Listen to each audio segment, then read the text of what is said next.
কুষ্টিয়ায় সার সংকটে বিপাকে পড়েছেন আমন চাষিরা। চাহিদা মতো সার মিলছে না, যেটুকু মিলছে তার জন্য গুনতে হচ্ছে বাড়তি টাকা। কৃষকদের অভিযোগ, সিন্ডিকেটের মাধ্যমে ডিলাররা সার মজুত করে তৈরি করছেন কৃত্রিম সংকট। এ কারণে বেশি দাম দিয়েও পরিমাণ মতো সার না পাওয়ায় আমন উৎপাদন নিয়ে দেখা দিয়েছে শঙ্কা। চলছে আমনের মৌসুম, জমি প্রস্তুত, চারা রোপণ ও পরিচর্যায় ব্যস্ত কৃষক।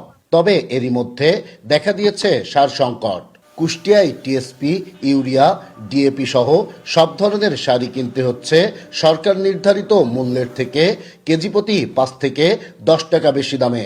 কৃষকদের অভিযোগ, ডিলার সিন্ডিকেট সার মজুত করে তৈরি করছেন কৃত্রিম সংকট। এ কারণেই বেশি দাম দিয়েও পরিমাণ মতো সার পাচ্ছেন না তারা। সার পাওয়া যাচ্ছে না, দাম বেশি দিলে পাওয়া যায়, তাছাড়া পাওয়া যায় না। ডিলাররাও ওই কথা, বেশি দাম বিক্রি গোপনে বিক্রি হচ্ছে।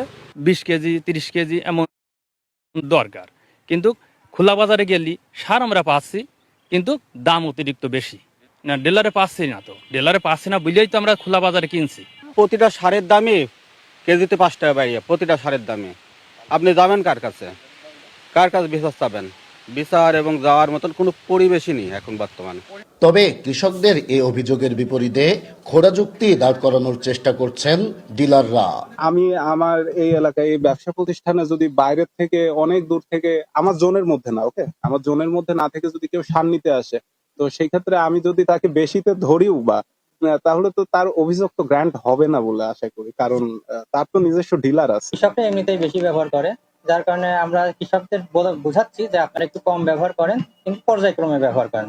সার সবগুলো অ্যাভেলেবেল আছে, নন ইউরিয়াটা একটু কম দেওয়া হচ্ছে আর কি, যাতে তারা পর্যায়ক্রমে মানে সুষম সারটা ব্যবহার করতে পারে। তার জন্য আমরা চেষ্টা করছি তারা 3 ভাগে ভাগ করে যাতে সারটা দেয় আর কি। এদিকে সারের এমন সংকটে মাঠ পর্যায়ে কৃষি বিভাগের নেই তেমন কোনো নজরদারি, যদিও অভিযান চলমান বলে দাবি উপজেলা কৃষি কর্মকর্তার। অভিযোগ আছে, তাদের বিরুদ্ধে আমাদের ব্যবস্থা চলমান আছে এবং এটা চলতে থাকবে। কোনো ডিলার যদি কৃষককে হয়রানি করে আমরা তাদের বিরুদ্ধে আইনগত ব্যবস্থা নেব। আমাদের কৃষি বিভাগ তৎপর আছে, আমাদের উপশাখা কৃষি কর্মকর্তা মাঠে কাজ করছেন, তারা কিন্তু নিজেরা দোকানে দাঁড়িয়ে সাথ দিচ্ছেন।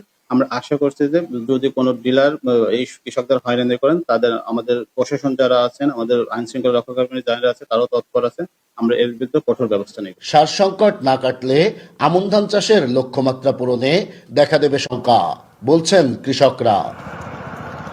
নাইদা সন্তিতাস, দেশ টিভি, কুষ্টিয়া।